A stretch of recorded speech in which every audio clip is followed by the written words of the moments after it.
ओम शांति। 25 जनवरी 2023 आशय बाबा के महावाक्य है, मीठे बच्चे, बाप को याद करने की खूब मेहनत करो क्योंकि तुम्हें सच्चा सोना बनना है। प्रश्न है, अच्छे पुरुषार्थियों की निशानी क्या होगी? उत्तर, जो अच्छे पुरुषार्थी होंगे वह कदम कदम श्रीमत पर चलेंगे। सदा श्रीमत पर चलने वाले ही ऊंच पद पाते हैं। बाबा बच्चों को सदा श्रीमत पर चलने के लिए क्यों कहता? क्योंकि वही एक सच्चा माशूक है, बाकी सब उनके आशिक हैं। ओम शांति। ओम शांति का अर्थ तो नए व पुराने बच्चों ने समझा है। तुम बच्चे जान गए हो कि हम सभी आत्माएं परमात्मा की संतान हैं। परमात्मा है ऊंचे से ऊंच और बहुत प्यारे से प्यारा मासूक। बच्चों को ज्ञान और भक्ति का राज तो समझाया है। ज्ञान माना दिन, सतयुग त्रेता, भक्ति माना रात, द्वापर और कलयुग। भारत की ही बात है और धर्मों से तुम्हारा जास्ती कनेक्शन नहीं। 84 जन्म भी तुम ही भोगते हो। पहले पहले भी तुम भारतवासी आए हो। 84 जन्मों का चक्र तुम भारतवासियों के लिए ही है। ऐसे कोई नहीं कहेंगे कि इस्लामी, बोधी आदि 84 जन्म लेते नहीं, भारतवासी ही लेते हैं। भारत ही अविनाशी खंड है, यह कभी विनाश नहीं होता और सभी खंडों का तो विनाश हो जाता है। भारत ही सबसे ऊंच से ऊंच है, अविनाशी है। भारत खंड ही स्वर्ग बनता है और कोई खंड स्वर्ग नहीं बनता। बच्चों को समझाया गया है, नई दुनिया सतयुग में भारत ही होता है, भारत ही स्वर्ग कहलाता है। वही फिर 84 जन्म लेते हैं, आखिर नरकवासी बनते हैं, फिर वही भारतवासी स्वर्गवासी बनेंगे। इस समय सभी नरकवासी हैं, फिर और सब खंड विनाश होंगे, बाकी भारत ही रहेगा। भारत खंड की महिमा अपरम अपार है। वैसे परमपिता परमात्मा की महिमा और गीता की महिमा भी अपरम अपार है, परंतु सच्ची गीता की। अभी बाबा तुमको राजयोग सिखलाते हैं। यह गीता का पुरुषोत्तम संगम युग है। भारत ही फिर पुरुषोत्तम बनने का है। अभी वही आदि सनातन देवी देवता धर्म नहीं है, राज्य भी नहीं है, तो वो युग भी नहीं। बाबा ने समझाया है, यह भूल भी ड्रामा में है। गीता पर फिर श्री कृष्ण का नाम रखेंगे। जब भक्ति मार्ग शुरू होगा तो पहले पहले गीता ही होगी। अभी यह गीता आदि सब शास्त्र खत्म हो जाने हैं, बाकी सिर्फ देवी देवता धर्म ही रहेगा। ऐसे नहीं कि उनके साथ गीता भागवत आदि भी रहेंगे, नहीं। जब प्रारब्ध मिल गई, सदगति हो गई, फिर कोई शास्त्र की दरकार नहीं है। सतयुग में कोई भी गुरु शास्त्र आदि नहीं होते। इस समय अनेक गुरु हैं भक्ति सिखलाने वाले। सदगति देने वाला तो एक ही रूहानी बाप है, जिसकी अपरम अपार महिमा है। उसे ही वर्ल्ड ऑलमाइटी अथॉरिटी कहा जाता है। भारतवासी बहुत करके ये भूल करते, जो कहते हैं वह अंतर्यामी है, सबके अंदर को जानता है। बाप कहते हैं, बच्चे, मैं कोई के अंदर को नहीं जानता हूँ। मेरा तो काम ही है पतितों को पावन बनाना, बाकी मैं अंतर्यामी नहीं हूँ। यह भक्ति मार्ग की उल्टी महिमा है। मुझे बुलाते हैं पतित दुनिया में और मैं एक ही बार आता हूँ, जबकि पुरानी दुनिया को नया बनाना है। मनुष्य को यह पता ही नहीं कि यह जो दुनिया है वह नई से पुरानी और पुरानी से नई बनती है। हर चीज सतो रजो तमो में जरूर आती है। मनुष्य भी एक जैसे होते हैं। बालक पहले सतो प्रधान, फिर युवा वृद्ध होते अर्थात रजो और तमो में आते हैं। बुढ़ा शरीर होता है, वह छोड़ जाकर बच्चा बनते हैं। दुनिया भी नई सो पुरानी होती है। बच्चे जानते हैं नई दुनिया में भारत कितना ऊंच था। भारत की महिमा अपरम अपार है। इतना धनवान, सुखी, पवित्र और कोई खंड है नहीं। अब सतो प्रधान दुनिया स्थापन हो रही है। त्रिमूर्ति में भी ब्रह्मा विष्णु शंकर दिखाया है, उनका अर्थ कोई समझते नहीं है। वास्तव में कहना चाहिए त्रिमूर्ति शिव, न कि ब्रह्मा। ब्रह्मा विष्णु शंकर को क्रिएट किसने किया? ऊंचे से ऊंच शिव बाबा है। कहते हैं ब्रह्मा देवताए नमः, विष्णु देवताए नमः, शंकर देवताए नमः, शिव परमात्माए नमः कहते तो वह ऊंचा हुआ ना। वह है रचयिता। गाते भी है परम पिता परम आत्मा ब्रह्मा द्वारा ब्राह्मणों की स्थापना करते, फिर परमात्मा बाप द्वारा वर्षा भी मिलता है, फिर खुद बैठ ब्राह्मणों को पढ़ाते हैं, क्योंकि वह बाप भी है, टीचर भी है, तो सतगुरु भी है। वर्ल्ड की हिस्ट्री ज्योग्राफी कैसे चक्र लगाती वह बैठ समझाते हैं। वही नॉलेजफुल है, बाकी ऐसे नहीं कि वह जानी जाननहार है, यह भी भूल है। भक्ति मार्ग में कोई बायोग्राफी ऑक्यूपेशन को नहीं जानते तो यह जैसे गुड़ियों की पूजा हो जाती। कलकत्ते में गुड़ियों की पूजा कितनी होती, फिर उनकी पूजा कर खिला पिला कर समुद्र में डुबो देते हैं। शिव बाबा मोस्ट बिलवेड है। बाप कहते मेरा भी मिट्टी का लिंग बनाकर पूजा आदि कर फिर तोड़ फोड़ कर देते हैं। सवेरे बनाते हैं, शाम को तोड़ देते हैं। यह सब है भक्ति मार्ग अंधश्रद्धा की पूजा। मनुष्य गाते भी है आपे ही पूज्य आपे ही पुजारी। बाप कहते हैं मैं तो सदैव पूज्य हूँ, मैं तो आकर सिर्फ पतितों को पावन बनाता हूँ। 21 जन्मों के लिए राज्य भाग्य देता हूँ। भक्ति में है अल्पकाल का सुख, जिसको सन्यासी काग विष्टा समान सुख कहते हैं। सन्यासी घर बार छोड़ देते हैं, वो होता है हद का सन्यास, हठ योगी है ना। भगवान को तो जानते नहीं, ब्रह्म को याद करते। ब्रह्म भगवान नहीं है, भगवान तो एक ही निराकार शिव है जो सर्व आत्माओं का बाप है।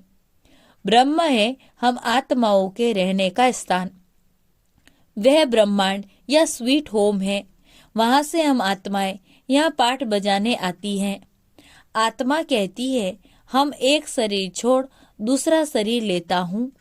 84 जन्म भी भारतवासियों के ही है। जिन्होंने बहुत भक्ति की है वही फिर ज्ञान भी जास्ती उठाएंगे। बाप कहते हैं बच्चे ग्रस्त व्यवहार में भले रहो, परंतु श्रीमत पर चलो। तुम सब आत्माएं आशिक हो एक परमात्मा मासूक के। द्वापर से लेकर तुम याद करते आए हो।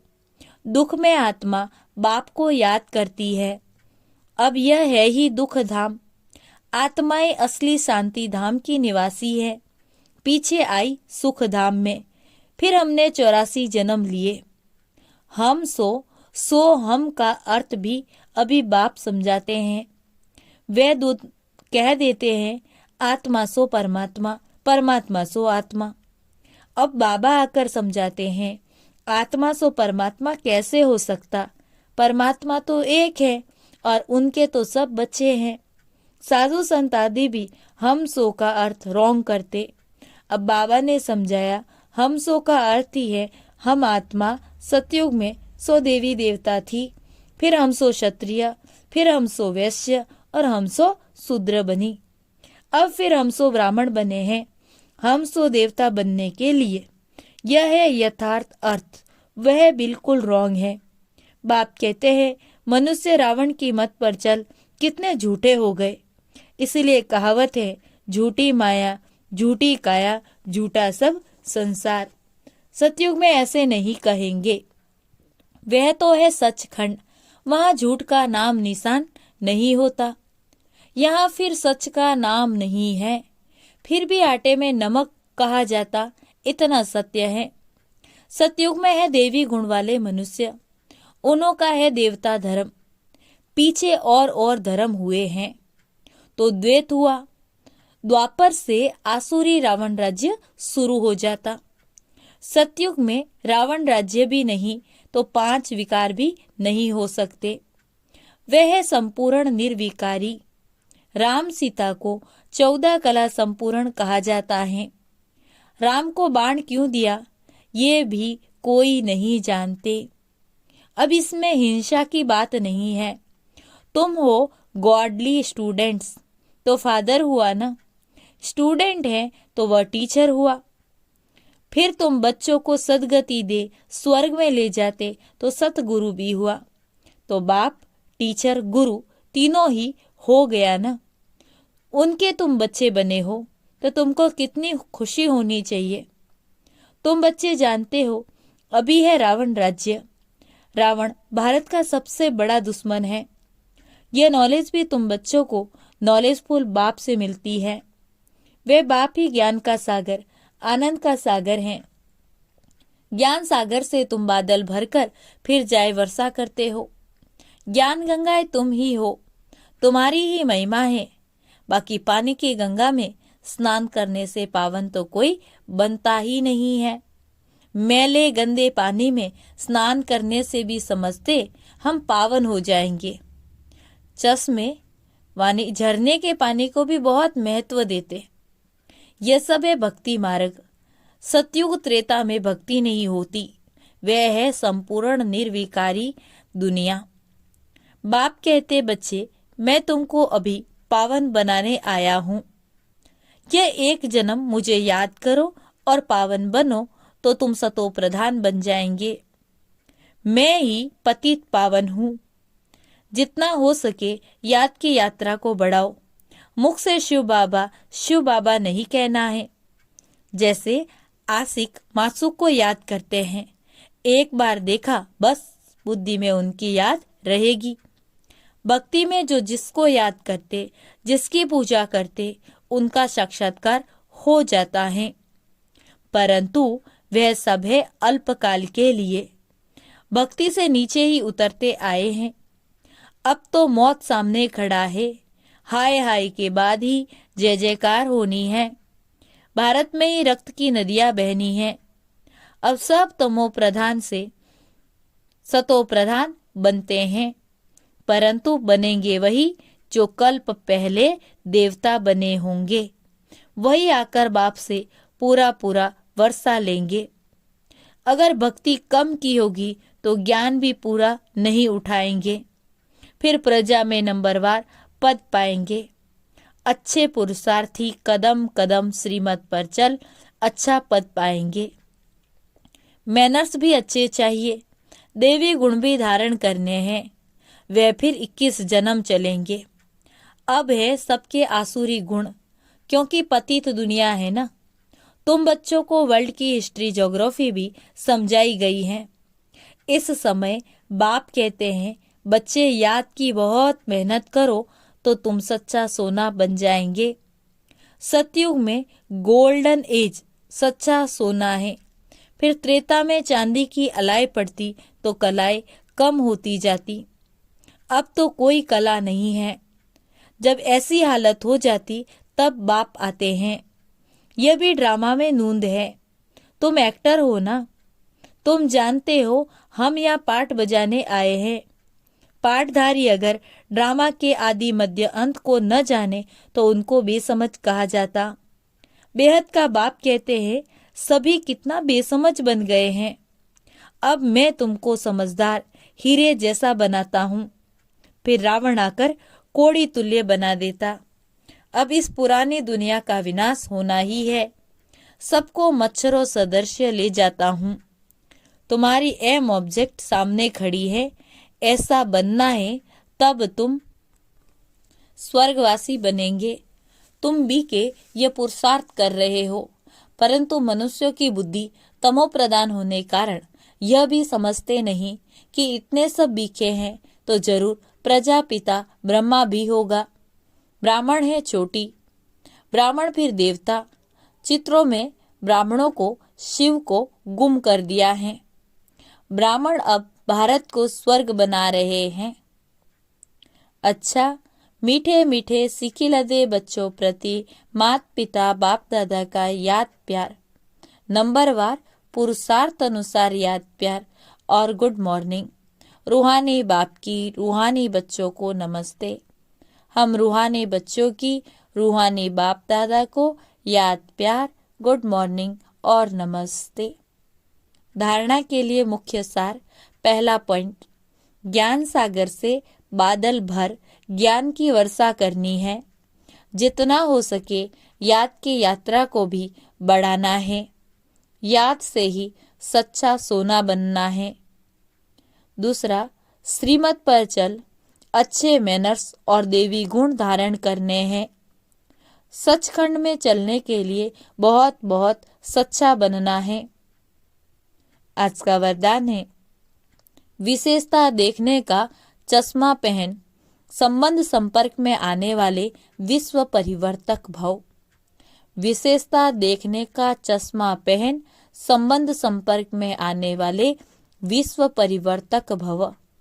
विस्तार है, एक दो के साथ संबंध व संपर्क में आते हर एक की विशेषता को देखो। विशेषता देखने की ही दृष्टि धारण करो। जैसे आजकल का फैशन व मजबूरी चश्मे की है, तो विशेषता देखने वाला चश्मा पहनो, दूसरा कुछ दिखाई ही न दे। जैसे लाल चश्मा पहन लो तो हरा भी लाल दिखाई देता, तो विशेषता के चश्मे द्वारा कीचड़ को न देख कमल को देखने से विश्व परिवर्तन के विशेष कार्य के निमित्त बन जाएंगे। आज का स्लोगन, पर चिंतन और पर दर्शन की धूल से सदा दूर रहो तो बेदाग अमूल्य हीरा बन जाएंगे। पर चिंतन और पर दर्शन की धूल से सदा दूर रहो तो बेदाग अमूल्य हीरा बन जाएंगे। ओम शांति।